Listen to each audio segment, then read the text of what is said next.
Breaking news Karimnagar జిల్లాకు చెందిన రాజు అనే యువకుడి మిస్సింగ్ కేసులో పురోగతి సాధించారు పోలీసులు. మానకొండూరు మండలం వెగురుపల్లి దగ్గర బావిలో కారును గుర్తించారు. సుమారు 14 గంటలు శ్రమించి కారును బయటకు తీశారు. కారులోనే కుళ్లిపోయిన స్థితిలో ఉన్న యువకుడి మృతదేహాన్ని స్వాధీనం చేసుకున్నారు. మృతుడు ఈ నెల 5న మిస్ అయిన ఉటూరుకు చెందిన రాజుగా గుర్తించారు. అయితే ఇది హత్యనా, ఆత్మహత్యనా లేక ప్రమాదమా అనే కోణాల్లో పోలీసులు దర్యాప్తు చేస్తున్నారు.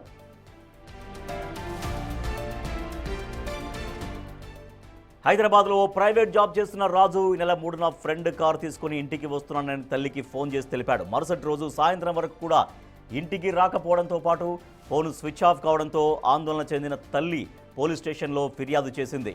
మొబైల్ సిగ్నల్, కారు జీపీఎస్ ఆధారంగా వేగురుపల్లిలోని ఓ బావిలో కారును గుర్తించారు.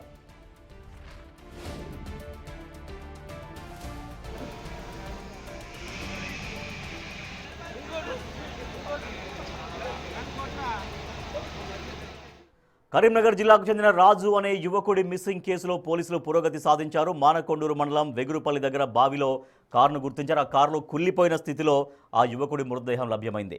మరింత సమాచారాన్ని మా ప్రతినిధి శ్రీనివాస్ అందిస్తారు. శ్రీనివాస్, కారు లభ్యమైంది. ఆ కారులో కుళ్లిన స్థితిలో ఆ యువకుడి మృతదేహం ఉంది అంటే ఎన్ని రోజుల క్రితం ఆ బావిలో పడ్డట్టుగా అంచనా వేస్తున్నారు? అసలు ఇది హత్యనా, ఆత్మహత్యనా, ప్రమాదం అన్నటువంటి కోణంలో ఎట్లా విచారణ చేస్తున్నారు పోలీసులు?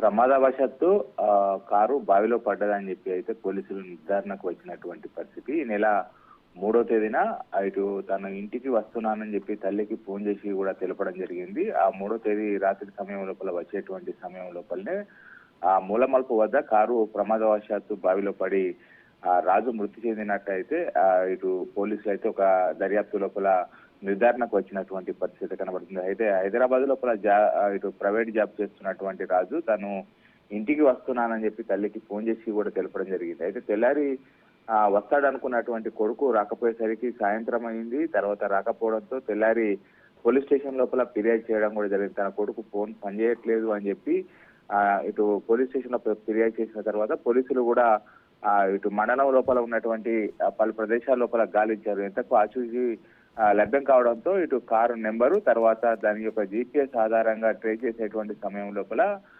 రేణుకొండ టోల్ గేట్ వద్ద అదే రోజు 3వ తేదీ నాడు ఆ కారు దాటినట్టుగా పోలీసులకు సీసీ ఫుటేజ్ లోపల ఇటు ఆధారాలు దొరకడంతో తర్వాత కారు జీపీఎస్ ఆధారంగా అదేవిధంగా ఫోన్ సిగ్నల్ ఆధారంగా ట్రేస్ చేసేటువంటి సమయం లోపల ఆ బావి వద్ద సిగ్నల్ ఆగిపోవడంతో పోలీసులు మొదట ఆ బావి లోపల పడ్డాడు అని చెప్పి నిర్ధారణకు వచ్చి ఇటు జేసీబీ సహాయంతో ఆ కారు బావి లోపల వెతికేటువంటి సమయం లోపల బంపర్ లభ్యం అవడంతో కారు బావి లోపలనే పడిపోయిందని చెప్పి నిర్ధారణకు వచ్చి పెద్ద క్రేన్లు తీసుకువచ్చి ఆ బావి లోపల ఉన్నటువంటి నీటిని మొత్తం కూడా తోడి క్రేన్ సహాయంతో అయితే కారును బయటకు తీశాడు. అయితే 3వ తేదీ నాడు ఆ కారుతో సహా రాజు అందులోపలనే ఉండడంతో మొత్తం మృతదేహం అంతా కూడా కుళ్ళిపోయినటువంటి పరిస్థితి.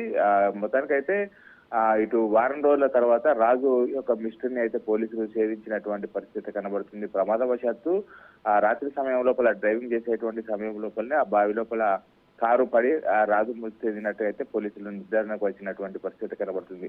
గతంలో కూడా ఇటు రాజు తండ్రి పొలం వ్యవసాయ పనులు ముగించుకొని ఇంటికి వచ్చేటువంటి సమయం లోపల కూడా ఆ గ్రామం లోపల ఉన్నటువంటి ఒక బావిలోనే పడి మృతి చెందినటువంటి ఘటనను అందరూ కూడా ఇప్పుడు ఇద్దరు తండ్రి కొడుకులు ఇద్దరు కూడా బావిలోనే పడి మృతి చెందారు అని చెప్పి అయితే తల్లి రోధిస్తున్నటువంటి పరిస్థితి కనబడుతుంది. రాజేష్ అక్కడ. Right, thank you Srinivas.